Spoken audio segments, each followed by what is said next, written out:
Welcome to Post 360 News. Big breaking news.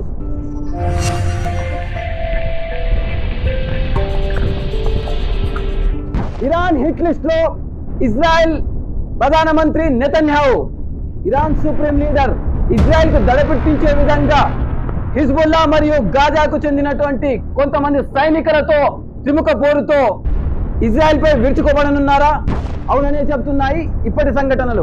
Benjamin నెతన్యాహుని direct గా attack చేయలేక Iran తమ బలగంలోని ఒక సైన్యాన్ని కేవలం నెతన్యాహుని మాత్రమే చంపితే యుద్ధాన్ని ఆపొచ్చు లేదా ఇజ్రాయెల్ ని గెలవచ్చు అనే లక్ష్యంతో కుటిల నీతితో ఒక సైన్యాన్ని మాత్రం నెతన్యాహుని చంపడానికి పంపించింది అని చెప్పేసి పుకార్లు కోకొల్లుగా పుడుతున్నాయి.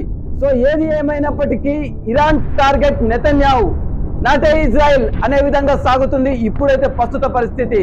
ఇరాన్ సుప్రీం లీడర్ ఖమేనీ శుక్రవారం జరిగినటువంటి స్పీచ్ లో ఓ చేతితో గన్ను పట్టుకొని చెప్పకనే చెప్పారు, మేము యుద్ధానికి సిద్ధం, మీరు ఒక్క అడుగు వేస్తే మేము 100 అడుగులు ముందుకేస్తాం, మీ ఒక్క మిస్టేక్ మీ దేశమే నాశనం అయిపోతుందని ఇరాన్ సుప్రీం లీడర్ ఇజ్రాయెల్ ని బహిరంగంగా హెచ్చరించారు.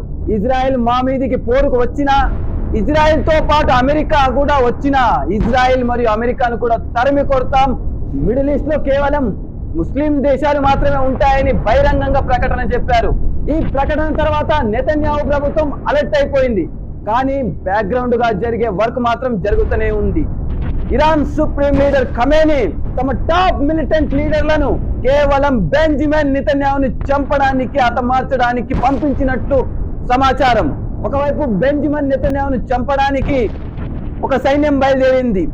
దక్షిణ ఇజ్రాయెల్ వైపు హిజ్బుల్లా అటాక్ ప్రారంభించింది. గాజాలో మిగిలి ఉన్నటువంటి కొంతమంది సైనికులు ఇజ్రాయెల్ పై అటాక్ చేయడం ప్రారంభించారు. ఇక ఈజిప్ట్ మాత్రం ఎటువైపు ఉంది? న్యూట్రల్ ఉందా లేదా ఈజిప్ట్ కూడా యుద్ధంలో పార్టిసిపేషన్ చేసే అవకాశం ఉందా తెలీదు. కానీ ఈ త్రిముఖ పోరు వల్ల ఇజ్రాయెల్ ఎంత నష్టపోయిందనేది మరో 24 గంటల్లో చూస్తారు. కేవలం బెంజమిన్ నెతన్యాహు చనిపోవడం వల్ల ఇజ్రాయెల్ వెనుకంజ వేస్తుందా, లేకపోతే ఎంతమంది బెంజమిన్ నెతన్యాహు లాంటి రాజకీయ నాయకులు ఇజ్రాయెల్లో ఉన్నారు? ఇజ్రాయెల్ తమ అస్తిత్వం కోసం పోరాడుతుంది, ఇది అందరికీ తెలిసిన మాటే. అయినప్పటికీ మేము ఇజ్రాయెల్ లాంటి చిన్న పిట్ట లాంటి దేశాలకు భయపడం.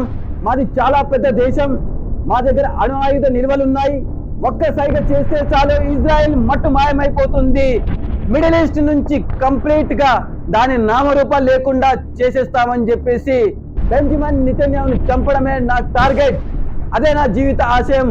ఇరాన్ యొక్క టాప్ మిలిటెంట్ లీడర్ ని చంపినప్పుడే బెంజమిన్ నెతన్యాహుని చంపాలి, అప్పుడే ఇప్పటికే ఆలస్యమైంది, ఇక ఆలస్యం అవ్వనివ్వము అని బహిరంగంగా ఎవరికి భయపడకుండా, యునైటెడ్ నేషన్స్ కూడా భయపడకుండా, పుతిన్ ఆర్డర్స్ కూడా తీసుకోకుండా ఇరాన్ సుప్రీం లీడర్ ఛాలెంజ్ విధించారు. మరి ఈ ఛాలెంజ్ ని నెతన్యాహు స్వీకరిస్తారా?